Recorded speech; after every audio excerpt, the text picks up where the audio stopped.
Welcome to the CISSP Cyber Training Podcast, where we provide you the training and tools you need to pass the CISSP exam the first time. Hi, my name is Sean Gerber, and I'm your host for this action-packed, informative podcast. Join me each week as I provide the information you need to pass the CISSP exam and grow your cybersecurity knowledge. All right, let's get started. Good morning, everybody. This is Sean Gerber with CISSP Cyber Trading, and hope you all are having a beautifully blessed day today. Today is Monday, and today we get to go over some great parts around the CISSP. So I hope you all are excited and strapped on, ready to go, because it's going to be a wild ride. You know it. It always is. That's also sorry for that I sound like Lou Rawls or the guy on the Arby's commercial that has "You got the meats," because, yeah, I've got this deep voice because I've been fighting a cold for about the past week and a half. My daughter, she graduated from basic military training from the Air Force, and we went and saw her and got to experience that. It was a great opportunity, and in the process I was exposed to around 2,000 people, and of which somebody had a cold or something. Who knows what it is anymore. But yeah, so I have this really cool, sexy, deep voice right now, and maybe you're probably not thinking it's sexy. You probably all think it's quite annoying, but like my wife. But that is okay, because we are going to get into something around Domain 6 today. And today is Domain 6, and we're going to be getting around the aspects of conducting security audits. And one of the aspects that you will focus on when you are doing your CISSP is around security audits and where do you do them, how do you do them, and so on and so forth. And an aspect also that you'll see in this is when you get in your own world and you're out there doing your own security stuff, you may be called upon to do security audits for different agencies, different entities within your company. I've had to do multiple audits for my finance team because they didn't understand the security aspects of these questions, and so I had to assist them during the audit process. So we'll get into a little bit of that. But before we do, I had an article that was out there in the Register. It's around an open source LLM tool, which is your large learning model. Yeah, see, I can't speak either. I sound really cool and I can't speak. So it sounds to be a great way to start a podcast. But it's primed to sniff out Python 0 days, which I thought was interesting. And this is the part where the LLMs, people are like, well, people are going to cheat. When I was teaching college, we thought students would cheat using LLMs, in which they did. But they're getting better and better so that now they can cheat without me knowing that they're actually cheating. But that being aside, is the fact that this LLM is actually going out to sniff out Python 0 days. Now, Python as a whole is a pretty substantial amount of the code development that occurs within the overall ecosystem of the globe. And even I was exposed to Python teaching stuff when I was at Wichita State here in Kansas. And a lot of it is because there's big companies that are using it. Obviously, it's open source, so there's a lot of ability to reuse libraries. There's also rapid development and evolution in that whole space. And so Python would be a really good language to start on. C# maybe not so much, because it isn't as prevalent as something like Python. And a lot of the open source stuff is in Python. So therefore, this tool was potentially an option for that ability. And this software is called Vol Hunter. VULN, Vol Hunter, and then HUNTR. And it was introduced at the No Hat Security Conference in Italy on Saturday. And what interesting part about this is that it has a great capability to really help companies that have development teams to maybe run through their code to make sure that there aren't any potential 0 days in there. So what their quote from them is, it automatically finds project files that are likely to handle remote user inputs. And they look for potential vulnerabilities, and then they look for specific ways to optimize and fix those vulnerabilities. So I think it's a really cool tool, especially if your team has a development team. You have a development team in your organization. The one part they have is it looks for cross-site scripting, cross-site request forgery vulnerabilities, and then also privilege escalation. So there's a lot of different tools it'll work with. And I'd say, honestly, if you had a situation where you worked a lot in Python and you didn't know how your development team was as it relates to security issues, this might be something to put out there just to see how it would work out potentially for you and your organization. And even if it only found a few things, if that's already a way up than just having it out once your team gets done and they promote it to production. It's a good way to get started. So I think it's something to check out. Go to the register. That's the register.com. And there's an article in there. Again, the open source LLM tool is primed to sniff out Python 0 days. So Google the LLM Python 0 days and see what comes up. And that might be an opportunity for you to help in your organization. Okay, let's get started in what we're going to talk about today. Okay, this is over 6.5 of the ISC Squared, in the ISC Squared manual around conducting and facilitating security audits. So as we all know, audits are an important factor in everything you do in cybersecurity. And there's also a lot of reasons why you have to do audits.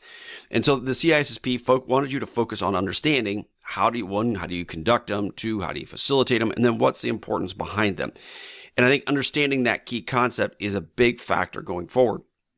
I get called on routinely to do audits for various companies. And so this is an aspect that is near and dear to my heart. Now, I will tell you, is it the most sexy thing in the world to do? No, it's not. It's not the most sexy. It is one of those that can be laborious and time consuming, but the outcome can be very promising if they're done right. And not just that they're done right, it's the fact that where are the findings from the audit utilized by the senior executives to fix the actual problems. So that's where it's a win-win, is if you actually do the audit, and then after you get done with doing the audit or the assessment, they bring you in to fix the problems. And so that's a really key point. And I've done multiple audits with PricewaterhouseCoopers, with Deloitte, with all the big three folks that do audits. And my organizations, they would come in and they would find findings, but for the most part, they were relatively positive findings or positive reports. And I'm not saying that to say my audits were awesome. No, they're not. We had some really good people. But what I was saying is I focused on the basics. And if you focus on the basics, if you have an audit that's coming in and say you are the security person and you get an audit that's headed your way, you're going, what do I do? Well, if you focus on the basics, that's what the audit teams are primarily looking at. They want to make sure that you have the things in place that will help reduce the risk to the organization and therefore reduce the risk of a potential bad thing happening. So let's get into that. So when you're dealing with security audits, what is a security audit? Right? It's a key concept. I don't know what that is. So if first time you've heard this term, well, hey, welcome to the party. If not, then, maybe this will open up some new eyeballs that's really open up eyeballs. Yeah, that's really bad. Hey, anyway, so a security audit is a systematic examination of an organization's information security practices to assess compliance with regulations, standards, and internal policies. So a good example of this is you have in the United States government, when you're dealing with the Defense Department, they have to meet the CMMC standards, which is your cybersecurity maturity model certification. And if you want to meet the CMMC model, you have to go through and have various audits. You have to meet these audits. And the purpose is then to make sure that your organization is meeting the standards, in this case, the Department of Defense. Now, it could be around financial audits, it could be HIPAA, medical-related audits. It could be any of those. But let's boil that down to what are the main things they're looking for. And focus on the fact that most of the audits are tied to a standard, which we'll get into in just a little bit. But these standards are to ensure that you are actually meeting or exceeding those standards, so that if they know an auditor comes in, drops in with their parachute and says, okay, where are you at? If you are following this standard, now they know that, hey, as long as they're not lying to me, which then they ask some more questions. Again, like when my kids are lying, I ask deeper questions to find out if they're really telling the truth or they're lying. They'll ask deeper questions to make sure that, hey, do you really know what you're talking about? Or is it just a bunch of smoke and mirrors? But again, it's around compliance with regulations, standards, and potentially internal policies. You may have your own internal policy that maintains this level of standard within your company. So again, the importance of them is, we talked about compliance and regulations, ensuring your security posture meets a certain level. Now, because you may be in a governmental type environment, you have a security posture that needs to maintain at a certain spot. Like example is CMMC. Or maybe you have an own internal audit team that is constantly looking at your environment. That way you will have to you'll have to maintain a level of security around that. It's also to improve your operational efficiency. As an example of this is, let's say for point you are currently provisioning accounts to anybody who starts in your company. Well, you have a very manual process, but the auditors recommend an automated process to provision new accounts, with new credentials, with new entitlements. And you actually then go through and you get that done. Well, now it went from taking a process that was very potentially error-ridden and taking a long time to being a very quick process where now your individuals that were doing that before can now work on something different. And so the point of that is it improves the operational efficiency of your company. So that's a great finding of the audits. But they can get overwhelming, and you have to then, once you get the audit findings, break it down into a bite-sized pieces that you can actually go and implement in a time frame while doing your job at the same time. And then support business continuity. A big factor, you see this in today's world, is business continuity, business resiliency. What are you going to do when you get pwned? Because it's going to happen. At some point in time, your company's going to get pwned, or aspects of your company are going to get hacked, and you're going to have to deal with it. So by going through the audit process, it will help support your overall business continuity and your business resiliency. So it's, again, important parts. Now, when you're conducting a security audit, you need to complete, first off, there's a complete a cyber risk assessment. Now, an assessment and an audit are two different things, but they get used, and unfortunately by me sometimes, used synonymously. And they're not. An assessment is just a quick brush look at what's going on. It might be a deep dive into a certain area, but at the end of the day, it's just an assessment. It's an assessing of what's actually going on within your organization. Where an audit is a formalized process in which someone's going to do a deep dive within your company on a specific topic.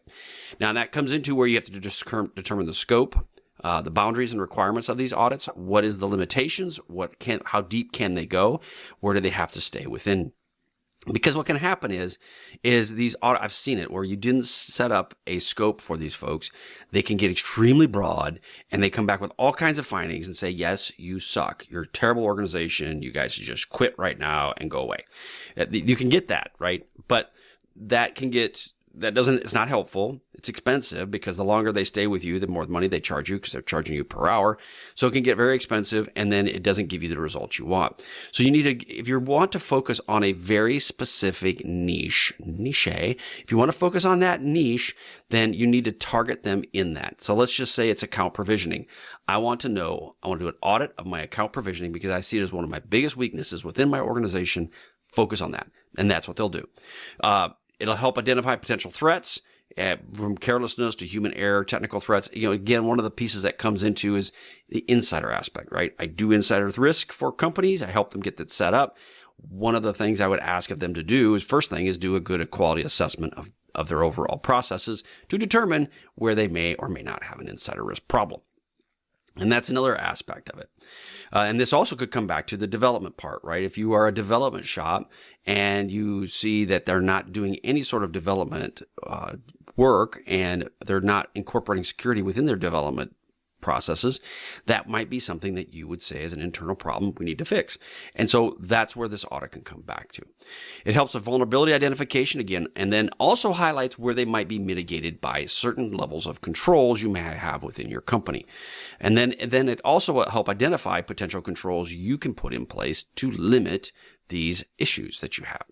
And the other thing around an audit that's important between an assessment. So an assessment, if I do it internally, I did it for a company and for maybe a part of my organization, what'll end up happening is that audit finding can okay, hey, that's awesome. You're great. Thank you. Move on to the next. But that's an assessment. When it comes onto an audit typically, not always, and we'll get into this in a minute, is external. And you may have an external party do an audit of you. If they do that, they'd have a piece of paper that says, okay, you just spent like $100,000 on this audit. I need you now to go do what it says and use it as the template to fix the problems you have within your company. So again, those are just areas to think about. So when you're looking also at an audit, you need to determine the severity. Assuming the vulnerability has been exploited within a company, what would happen, right? So this talked about the onboarding of new people. Say you didn't have a manual process, and say that was a vulnerability is exploited in your overall process in place. And now what happens? What could happen if you can no longer provision individuals? Now, a small organization, that might not be a big deal. Larger organization, that maybe you have a lot of contractors and now you can't bring contractors onto your company, that could be a really big deal. So it just comes into where you have to impact the severity of that. You need to determine your risk level, and this is based on the likelihood of this occurring, where how often will it happen within your company, and then what would be the potential impact if that were to occur. And then lastly is, what is your response to this piece of this? So they would check to see if something bad did happen within your organization. How would you respond? How would you deal with the highest risk items first? What would you focus on? So again, those are key aspects that you'll run into when you're dealing with an audit. Now, an internal audit, we're going to break these into three different parts. So you got an internal, an external, and a third party. And the external and the third party we'll get into is a little squishy, but it'll make more sense as we get into it. So an internal audit, this is conducted by an organization's own security team or personnel. So again, you are part of that auditing team, and this can be in a cost-effective way to really get a good understanding of the internal processes within your company. And we would do internal audits within my own company. I would also then act as an external auditor to other companies that I worked with, but I was still internal to the company. That's the part where it's really kind of squishy.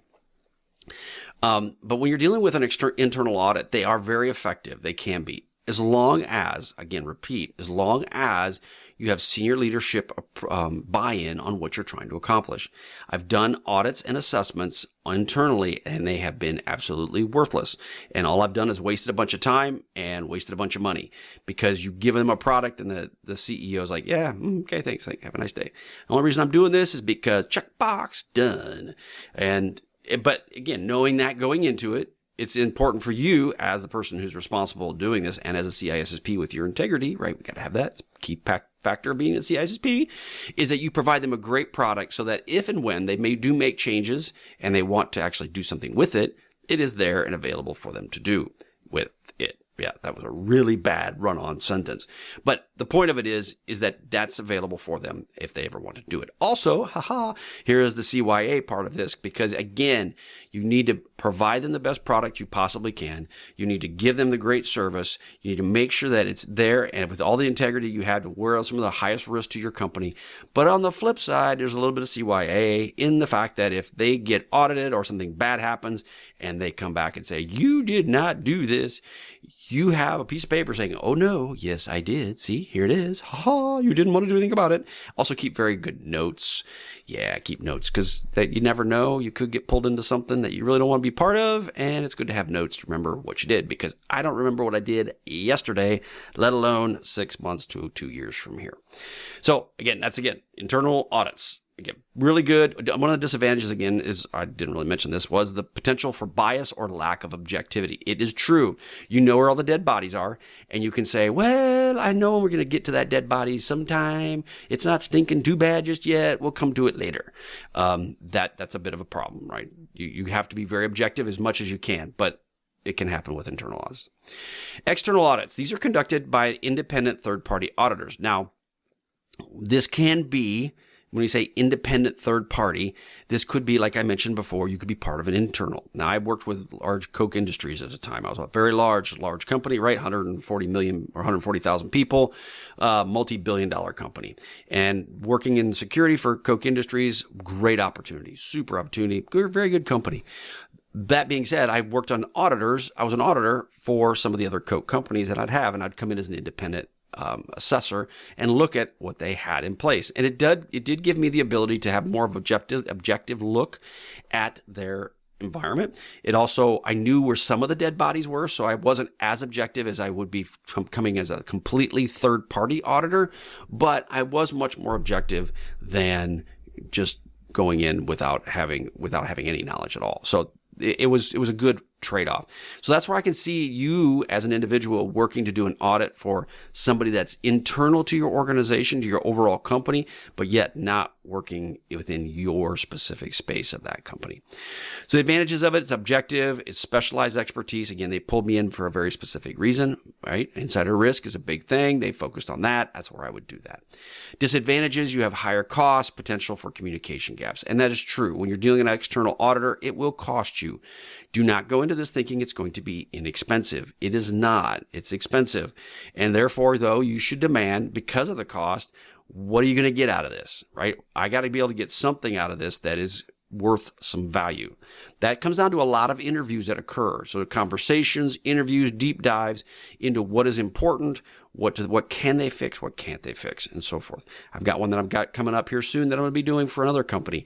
And the point of it is that is an area that we'll focus on, because knowing that you're coming into a green field that really didn't have security before, that's the other part you're going to have to understand, is if you go into a place doing an audit where maybe it didn't have security, you better start low and slow. And what I mean by that is, if they didn't have anything, it's probably a lot of dead bodies everywhere, scattered everywhere. Like it's like a morgue. And you're going to have to go in and pick out the ones that are really ripe that you need to get them buried. You need to put them away.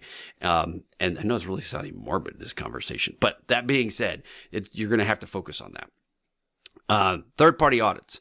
What are those? These are conducted by external auditors to assess security practices of third-party vendors and or suppliers. And this is a really big part in your supply chain and understanding the supply chain risks that are associated with it.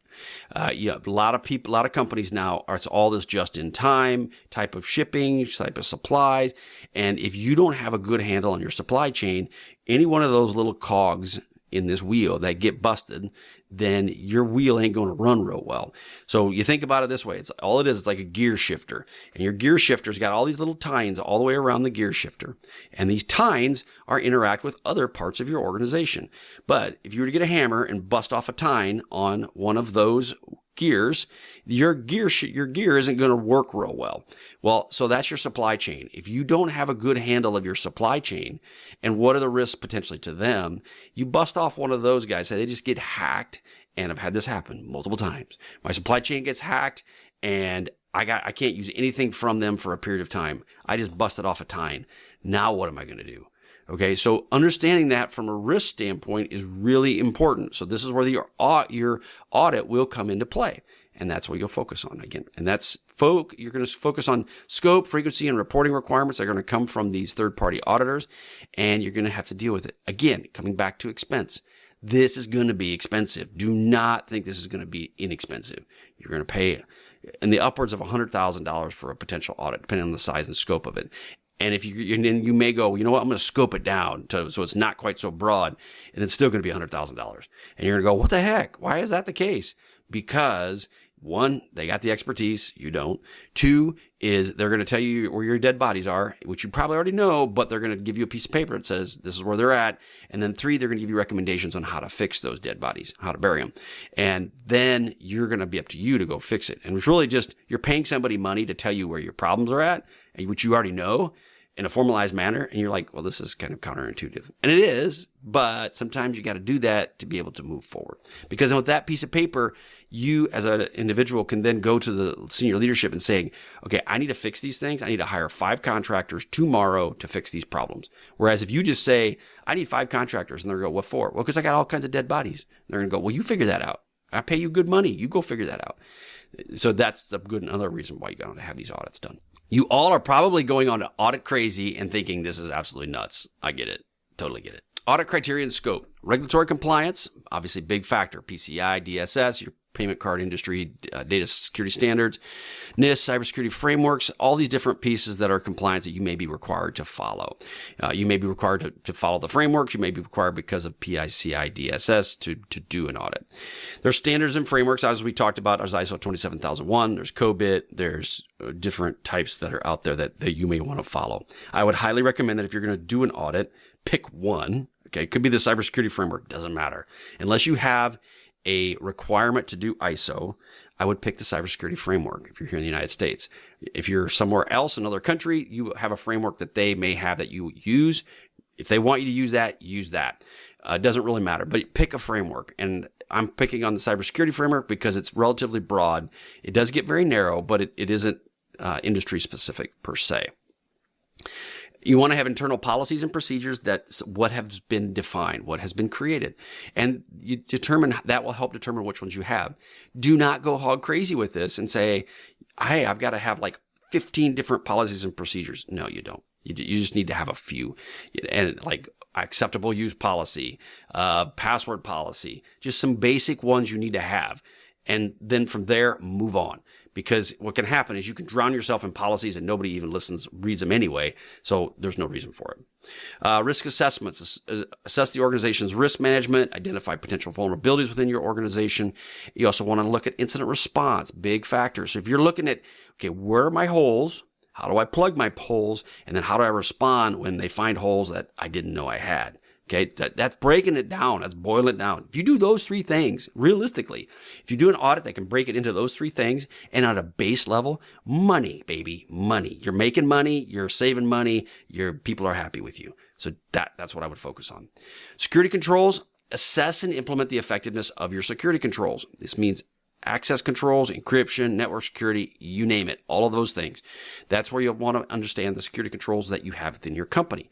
Being said, don't go hog crazy wild on security controls. So you can tell I'm from the Midwest because I bring in a lot of farm animals into my conversations.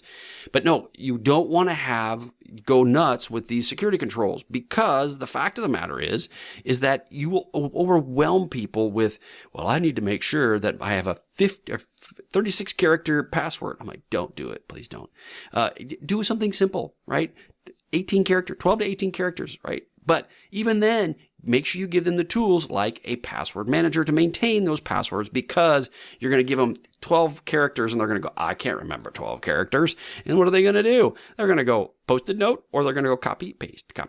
And you're going to have the same problem you had before. So you're going to have to educate them on the different types of security mechanisms you're going to put in place to help them make their lives easier. So an internal audit. We exercise and determine the trained cybersecurity resources you may have within your company. Do you have them? Okay. How are they trained? How are they responding to situations? What do you need to do? You'll look at them as an individuals and as a group and figure out what needs to happen. You're also going to evaluate your current controls and your processes within your company. And now, like, an internal audit can be used synonymously with internal assessment. Unless you have somebody specifically telling you, I need an internal audit done because of X, then I would consider what we call an assessment, where you're just doing the same type of activity, but it might be assessing one aspect of an overall bigger picture. Again, though, audit and assessment internally can be used synonymously, just depends upon the nature of what the request is for. You want to have a process that builds accountability to your organization, and you want to make sure that you have buy-in from your leadership. I can't stress this enough. Your job as a resource is to influence individuals. You can bring out the hammer and hit people over the head and make them do things, but that depending on your organization. Some organizations you can't do any of that because they just won't let you, and plus it's physically wrong. You don't want to hurt people. But that being aside, you want to understand that you're going to have to do this through influence. You're going to have to make sure that people want to help you for a reason. They are there to help you because they want to help you.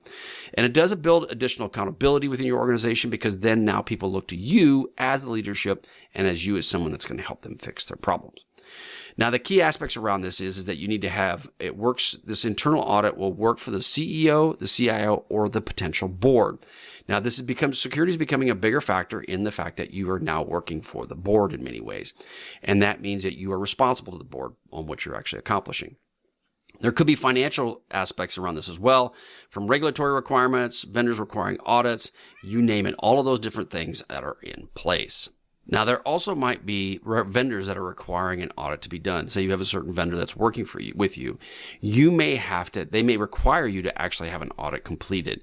And they may have this document that says you may have to have that. You also may be requiring vendors to have audits before you even work with them. So understanding this overall internal aspect of an audit is an important factor in your overall journey.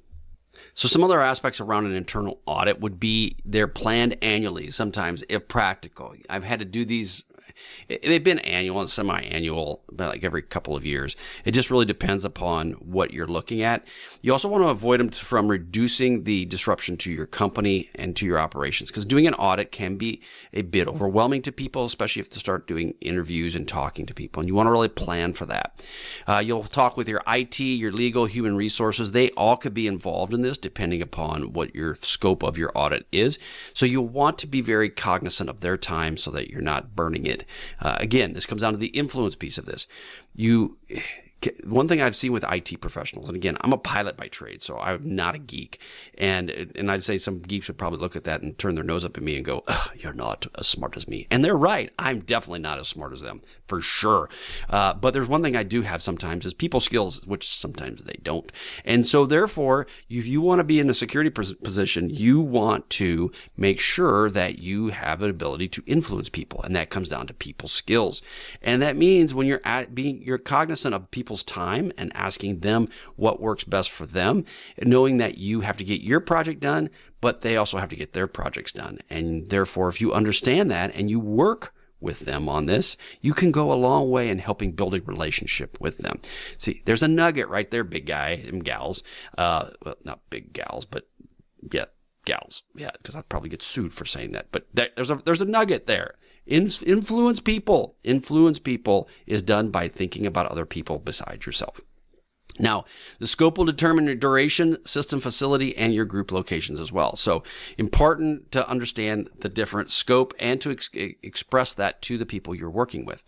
Now, one thing you want to understand, this is actually a really good bullet here that I should have brought up to the top instead of at that bottom, but the right to audit clause. So if you have contractual agreements with a third party, say someone in your supply chain, and they are working with you, you could put in there the right to audit clause. And I've done this with various companies to say, hey, at any point in time, I have the right to audit you no more than once a year. And it's worked great because when I've had issues with some companies, I will pull this out and say, hey, let's do an audit. Yay, let's have fun. And they grumble at me, but it works well because then you kind of catch them off guard. So something to consider when you're trying to build out your program. Again, though, I would be very cautious with that. Make sure your legal team obviously is involved. Don't you just start adding clauses to contracts because that will get you into trouble. Again, influencing people, you know your job, they know theirs, but help them to help you. Responsibilities, risk assessments, internal controls, and compliance, vulnerability assessments, incident response, third-party management. Wow, that's a lot there. Bottom line is your responsibilities with an internal audit can deal with risk assessments. You're doing all of those within your company. They also deal with the helping with the internal controls for your organization. You will deal closely with your compliance team, whether it's your governmental compliance or it's your actual internal compliance. You may have one and the same. It may be different entities, but you'll work with them all. Vulnerability assessments, a lot of times the internal assessment will be part of a vulnerability assessment that's done. I would tell you the biggest nugget out of here, or actually there's two big nuggets really. I mean, they're all big, but there's really the two ones is incident response and third-party risk management. If you get those right, okay, if you get IR and business resiliency right, and you get third-party risk management right, and I don't mean it's got to be perfect. I just mean you have an understanding and it's got something in place. That's money, baby, because that will save you. When things go sideways, which they will, and you have a good plan for those, you are going to be saving your company money with that. Now, external audits, what are these? These are usually a broader scope. We talked about a little bit already, is that they can be done by a party outside of your organization is being audited. Again, it can be from a third party that you bring in specifically, or it could be you doing it to another organization. And this includes internal audits as well. So this can be conducted by your own employees, or it can be conducted by independent auditors. It just really depends upon the amount of money and the scope in which you want to accomplish this.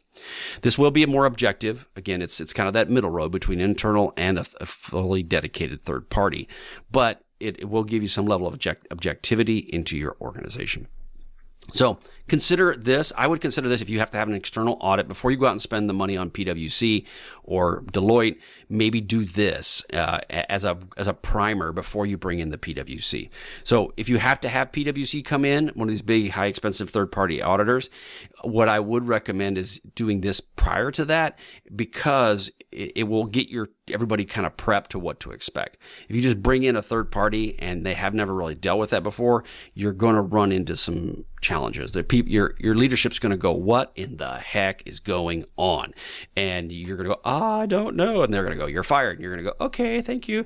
You want to avoid that. So definitely, your wife or your husband would really like you to avoid that. Your family would like that. They want you to be making money so that they can live. Okay, third parties. What is third parties? Okay, these are the external parties that provide independent assurance. Outside auditors, specifically from external entities, are highly sought out as subject matter experts. I will tell you that many of the PwCs and Deloittes, they do have SMEs, but let's keep this in context. They bring these guys directly out of college. They give them something to do, and they go dig deep into your organization. Now, they're not saying they're not smart. They are very smart in what they do, and they are very knowledgeable in those certain criteria areas. But again, if you really wanted a no kidding deep end SME, you can't probably afford them, because Deloittes and PwCs can't afford them. But that being said, they're going to come in with a different perspective, which is going to be extremely valuable to you with your organization. A lot of times these will come on behalf of government or agencies. They'll send a third party in their place because they don't have the people or the expertise to do it. But ultimate goal of an external auditor is to provide a good assessment of your organization and fix the challenges and give you some recommendations on how to fix them. But again, they're not affiliated with your organization. They do emphasize their whole aspects on independence and being independent. And they are very common in regulations. Again, they're often mandated by regulations or industry standards to ensure that they have compliance and accountability on all the different audit programs. If you hear a cat in the background, I have tried everything in my power to get her to leave me alone, but she will not. So I apologize if you hear her. Sorry. She just won't leave me alone. I try to get rid of the dumb thing. That being said, we are moving on. That's all we have for today. I hope you all have a great day. Again, go to CISSP Cyber Training, get my program, get the stuff that's there. I've got some, it's always adding and getting better content in it. Again, all the proceeds that go from CISSP Cyber Training go to our nonprofit for adoptive children and their families.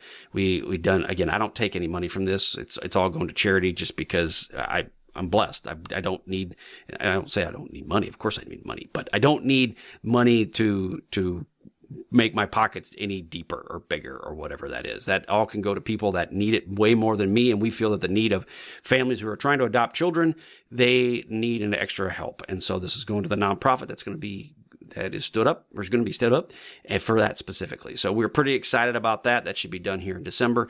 And we're just hoping that everything's going to go well with that. But yeah, as a bit of a tangent. Anyway, have a wonderful day. Again, go to CISSP Cyber Training. Give me a thumbs up on iTunes, YouTube, all those wonderful places I've got out there. Again, if you do that, that helps the exposure and helps more people know about CISSP Cyber Training. Thanks again. Have a wonderful day, and we will catch you on the flip side. See ya.